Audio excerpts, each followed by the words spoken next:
Hi everyone, my name is Saida. I am making this video because I wanted to let everyone know that I passed my NCLEX RN. I'm now a registered nurse, and I am so happy that all of this is over. Let me tell you, this was a very difficult, very long journey, and I'm so glad it's over, and I'm so glad that I was able to overcome all my obstacles, and it was very life-changing. And I'm making this video because I want to also let you guys know things that I did that were helpful for me and will hopefully be helpful for you when it comes to passing the NCLEX. First, I want to elaborate on my experience a little bit. Um, The first time I took the NCLEX, I failed. I took it back in August, and I failed, and I was devastated. Took me about 3 days, but I was able to get myself together and start trying again. And the first time I took it, I didn't really study as much as I wanted to. It wasn't because I didn't want to, but I didn't necessarily have the resources that I needed to take the test. Resources can be expensive. I didn't have things that I needed, the tools that I needed to pass. So with that being said, I failed. Um, so the second time I took it, I went much further. I went into overdrive. I said to myself, I am not failing this thing again, so whatever it takes, I'm going to pass. I went a little overboard with it. I studied for about 10 hours a day to start with. And then after organizing myself a little bit, it went down to about 7, 8 hours, and then 10 hours again the week before the test. But it worked. I passed. So I want to give you guys some advice, and hopefully it'll help you in passing your NCLEX.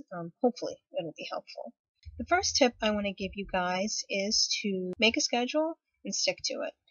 When I first started, like I said, I started studying for like 10 hours a day, way too much. I got sick, I wasn't feeling well, I wasn't able to focus like I wanted to. After I made a schedule, I studied for about 7 hours a day. Still a lot, but it was a little more organized, and I was able to do pretty much everything that I wanted to do. I was able to do 100 to 200 questions a day. I was able to study some medications. I was able to go over content.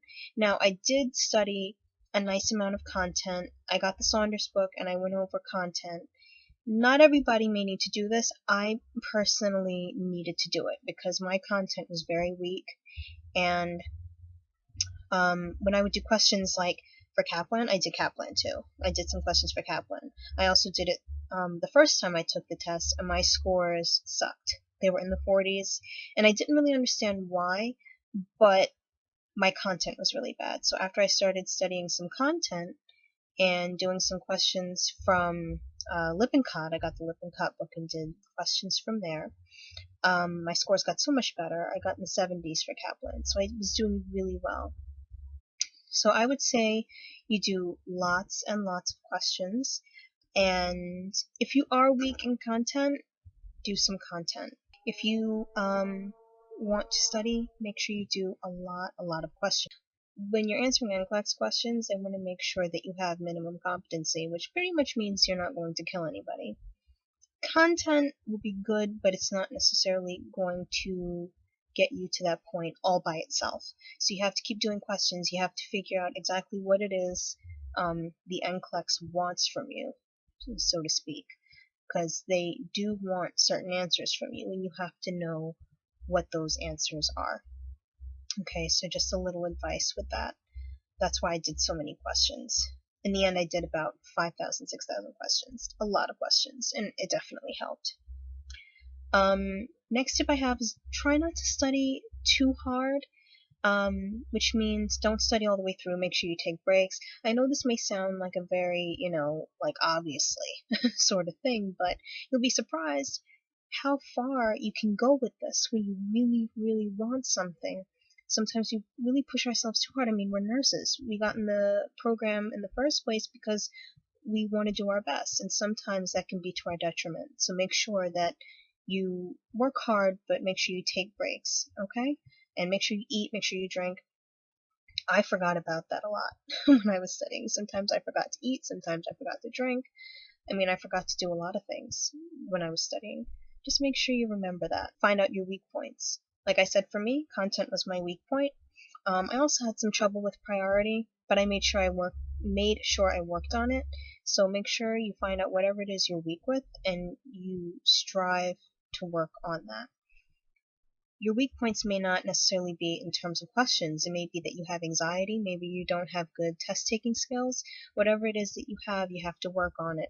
Next advice, tidbit I want to give to you is something that I like to call don't believe the hype. Now, when I say don't believe the hype is things that people say about the exam that may distract you from taking the exam the best way you can. So, like for me, when it came to taking the exam, I sat there for the second time. I was obviously nervous, but one thing that made me even more nervous and made me think that I failed was when I thought to myself, oh boy, am I getting higher level questions? Why aren't I giving higher level questions? Why am I not getting higher level questions? Why they keep giving me easy questions?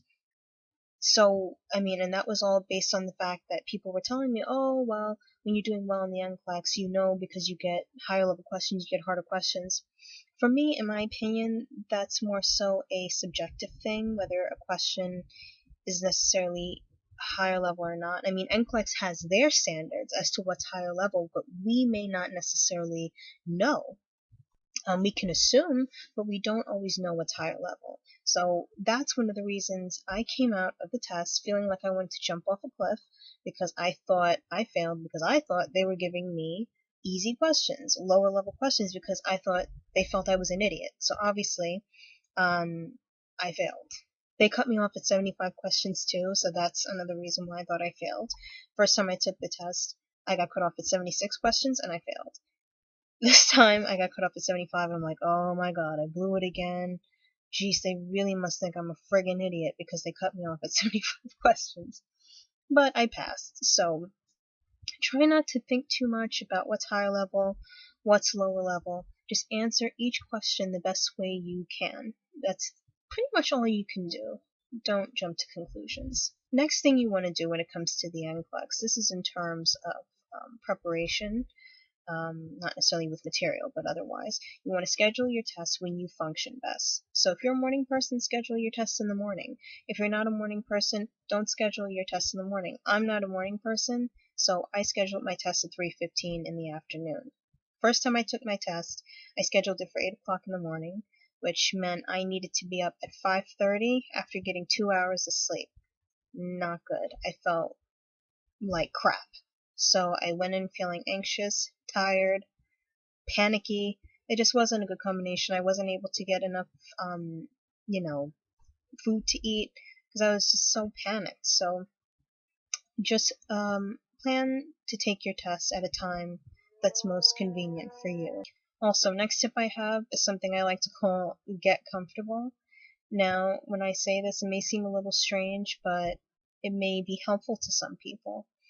Make sure that if you have sensitive bowels, that you use the bathroom before you go in to take the test. Using the bathroom at home may not be helpful if you live a little bit far from the test center. So when you get to the test center, make sure that you clean yourself out when you get there. Because if you have sensitive bowels, they're probably going to be really working once you get in there, because you're going to be very nervous. Get it out. Just carry some spray with you, to try and cover it up or something. Same thing with just, urinating. Make sure you just go to the bathroom, because you don't want to be in an uncomfortable physical state when you go in there to take the test. You don't need anything else distracting you. So, maybe a little weird, but, I think it's helpful. And, when it comes to after you've taken the test, you may feel like crap afterwards. Most people that have taken the test, now that's one thing that people said that I didn't really listen to that I should have, is that most people after they've taken the test feel like they failed. And for some reason I thought that I was the only one that felt like I failed and actually did fail. But in reality, I was probably just like everyone else. I felt worse about the last test than I actually did the first one. So, I mean, I really felt like I truly blew it. But in reality, I didn't. So, you know, if you are going to cry, if you are going to be mad, just allow yourself to be mad. I actually think the fact that I felt like crap afterwards made the victory a little bit sweeter, because when I found out I passed, I was thrilled. Really, really, really, really happy. So, I mean, whatever emotions are there, just let them out. I mean, it's not really going to kill you, although you may feel like crap. I mean, most people do feel that way. Trust me. You also want to prepare yourself after the test for either outcome.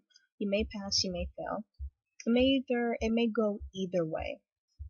I know after I took the test, I was certain I failed. No one could tell me anything different. No one could tell me anything different. I failed. And if you felt that I passed, shut up. Like, you don't know what you're talking about. But then before I checked my results, I was like, oh my god, it really could go either way. Like, I could have passed or I could have failed. And it went the other way. So be prepared for either outcome. If you pass, and that's wonderful, celebrate. Take a week to celebrate. If you failed, you want to prepare yourself to keep moving forward and keep trying, because you worked so hard for this. You want to, keep striving, keep going. Don't throw it away. I don't know about you guys, but I know that in my school, the people that were in the nursing program entered at a time where they were really, really struggling. And if they didn't enter at a time where they were struggling, the struggle caught them in the middle of the nursing program, like hard. So that was all the more reason for them to keep going. So this is why I tell you, keep going, don't give up. If you work hard enough, you'll be able to overcome these obstacles. Okay, so I hope these tips were helpful for you. If you have any advice yourself, please feel free to leave it in the comments below. And I love you guys, and good luck.